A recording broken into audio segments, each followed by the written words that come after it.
The Jets are coming off a bye, and that's why it was kind of quiet in the NFL last week. You weren't hearing all the bragging coming out of Florham Park where the Jets train.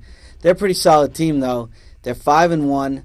This is a pretty good matchup for them, I think, because the Packers are a little banged up still. They're coming off an emotional win over the Vikings. This game isn't quite as meaningful for them. And the Jets really run the ball very well. They can dominate the clock, keep Aaron Rodgers and his offense off the field.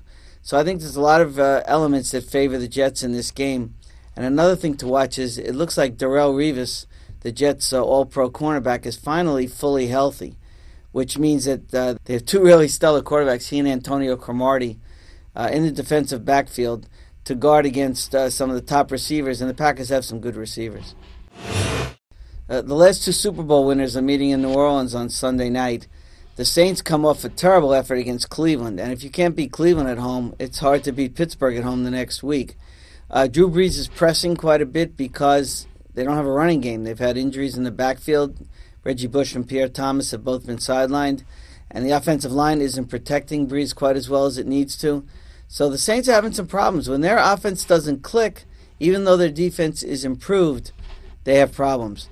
And now they go up against a Steelers team that some of people are calling the Steelers Stealers after the win against Miami last week. They're a very solid team with an excellent defense. And Ben Roethlisberger is back, and in early season, he looks very strong. The running game is top-notch. The Steelers look like one of the 3 or 4 best teams in the league. The Saints right now, they don't look like that.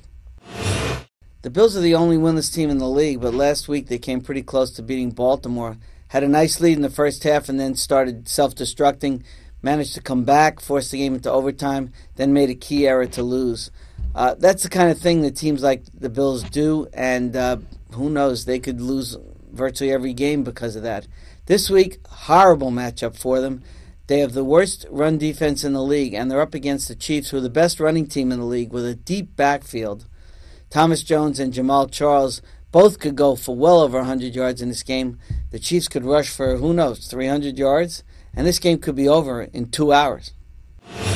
I think the NFL wishes it had different teams in the game in London besides the Broncos, who are coming off a 59-14 loss to Oakland, and the 49ers, who are 1-6 and maybe the biggest disappointment in the league other than the Cowboys. But the game still gets a nice crowd. It's close to a sellout. It's expected to sell out. It's still a big event in England. And that's why the NFL will keep going back there. But hopefully in the future they'll have better matchups when they go back.